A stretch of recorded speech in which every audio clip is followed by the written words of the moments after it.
ಸೆಲೆಬ್ರಿಟಿಗಳೆಲ್ಲ safari ಹೋದಾಗ ಇನ್ಸ್ಟಾಗ್ರಾಮ್ನಲ್ಲಿ photos videos ಎಲ್ಲ share ಮಾಡಿದಾಗ ನಮಗೂ ಕೂಡ ಯಾವಾಗಲಾದರೂ ಒಂದ್ಸಲ ಸಫಾರಿ ಹೋಗಬೇಕು ಅಂತ ಆಸೆ ಆಗ್ತಿದ್ದಂತೂ ನಿಜ. ಸಫಾರಿ ಹೋಗೋದಕ್ಕೆ ಅಂತಲೇ ಬೇರೆ ಬೇರೆ ದೇಶಗಳಿಗೆ ಹೋಗ್ತಾರೆ.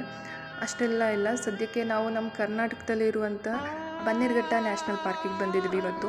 ಇಲ್ಲಿ ಎಂಟ್ರಿ ಆದ ತಕ್ಷಣ ಬ್ಯಾಗ್ಗಳನ್ನೆಲ್ಲ ಚೆಕ್ ಮಾಡಿ ಪ್ಲಾಸ್ಟಿಕ್ ಐಟಮ್ಸ್ ಏನಾದರೂ ಇದ್ದರೆ ಅದನ್ನಲ್ಲೇ ಇಟ್ಕೋತಾರೆ, ಒಳಗೆ ತೊಗೊಂಡೋದಕ್ಕೆ ಬಿಡಲ್ಲ. ಚೆಕಿಂಗ್ ಎಲ್ಲ ಆದಮೇಲೆ ಹೋಗಿ ಟಿಕೆಟ್ ತೊಗೊಂಡು ಝೂ ಒಳಗೆ ಎಂಟ್ರಿಗೆ ಪರ್ ಹೆಡ್ 50 ರೂಪಿ. ಸಫಾರಿ ಹೋಗೋರಿಗೆ 3 ಆಪ್ಷನ್ ಇರುತ್ತೆ, AC, ನಾನ್ AC ಮತ್ತು ಜೀಪು. ನಾವು ನಾನ್ AC ತೊಗೊಂಡಿದ್ವು. ಇದಕ್ಕೆ ನಮಗೆ ಪರ್ ಹೆಡ್ 420 ರೂಪಿ ಬಿತ್ತು. ಸಫಾರಿ ಶುರುವಾಗೋದು ಬೆಳಗ್ಗೆ 9:30ಇಂದ. ಇದು ಹಾಫ್ ಆನ್ ಅವರ್ ರೈಡ್ ಇರುತ್ತೆ. 11 ಗಂಟೆ ಮೇಲೆಲ್ಲ ಆದರೆ ಪ್ರಾಣಿಗಳು ನೋಡೋಕೆ ಅಷ್ಟು ಸಿಗಲ್ವಂತೆ, ಎಲ್ಲ ಹೋಗಿ ಮಲ್ಕೊಂಡ್ಬಿಟ್ಟಿರ್ತವೆ ಬಿಸಿಲಿಗೆ ಅಂತ ಹೇಳಿದ್ರು ನಮಗೆ ಡ್ರೈವರು. ನಾವು ಸ್ವಲ್ಪ ಬೇಗ ಹೋಗಿದ್ರಿಂದ ನಮಗೆ ಎಲ್ಲ ಪ್ರಾಣಿಗಳು ತುಂಬಾ ಹತ್ರದಿಂದ ನೋಡೋದಕ್ಕೆ ಸಿಕ್ಕಿದ್ವು. ಜಿಂಕೆಗಳಂತೂ ಅಲ್ಲಲ್ಲೇ ಫ್ಯಾಮಿಲಿ ಸಮೇತ ಸುಮಾರು ಕಡೆ ಸಿಕ್ಬಿಟ್ವು. ಅದಾದಮೇಲೆ ಆನೆಗಳಿಗೆ ಸ್ನಾನ ಎಲ್ಲ ಮಾಡಿಸ್ತಿದ್ರು ಮಾವುತರು, ಅದನ್ನೆಲ್ಲ ನೋಡ್ಕೊಂಡು ಆಮೇಲೆ ಸಿಂಹ, ಹುಲಿ ಅಂತೂ ತುಂಬಾ ಹತ್ರದಿಂದ ನೋಡಿದ್ವಿ. ಸಿಂಹನೂ ಅಷ್ಟೇ ತುಂಬ ಹತ್ರದಿಂದ ನಮ್ಮ ವೆಹಿಕಲ್ ಪಕ್ಕನೇ ಓಡಾಡ್ತಿತ್ತು. ನೋಡೋದಕ್ಕೆ ಒಂಥರ ಮೈ ರೋಮಾಂಚನ ಆಗ್ತಿತ್ತು ಅಂತಲೇ ಹೇಳ್ಬೋದು.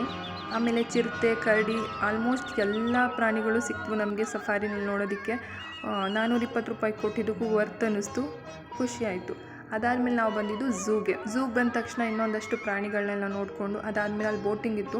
ಪರ್ ಹೆಡ್ 400 ರೂಪಿನೋ ಹೇಳಿದ್ರು. ನಾವು ಬೋಟಿಂಗ್ ಏನು ಹೋಗಲಿಲ್ಲ, ಅಲ್ಲೇ ಸ್ವಲ್ಪ ಹೊತ್ತು ಟೈಮ್ ಸ್ಪೆಂಡ್ ಮಾಡಿಕೊಂಡು ಹೊಟ್ಟೆ ಹಸಿತಿತ್ತು ಅಂತ ಹಣ್ಣುಗಳು ತೊಗೊಂಡೋಗಿದ್ದು, ಅದನ್ನೆಲ್ಲ ತಿನ್ಕೊಂಡು ಫೋಟೋಸ್ ವೀಡಿಯೋಸ್ ಅಂತ ಮಾಡಿಕೊಂಡು ಝೂನೆಲ್ಲ ಕಂಪ್ಲೀಟ್ ನೋಡಿಕೊಂಡು ಅಲ್ಲೇ ಊಟನೂ ಮುಗಿಸ್ಕೊಂಡು ಮನೆಗೆ ಬಂದು. ಈ ಬ್ಲಾಗ್ ನಿಮಗೆ ಇಷ್ಟ ಆಗಿರೋ ಲೈಕ್, ಶೇರ್, ಫಾಲೋ ಮಾಡೋದು ಮರಿಬೇಡಿ.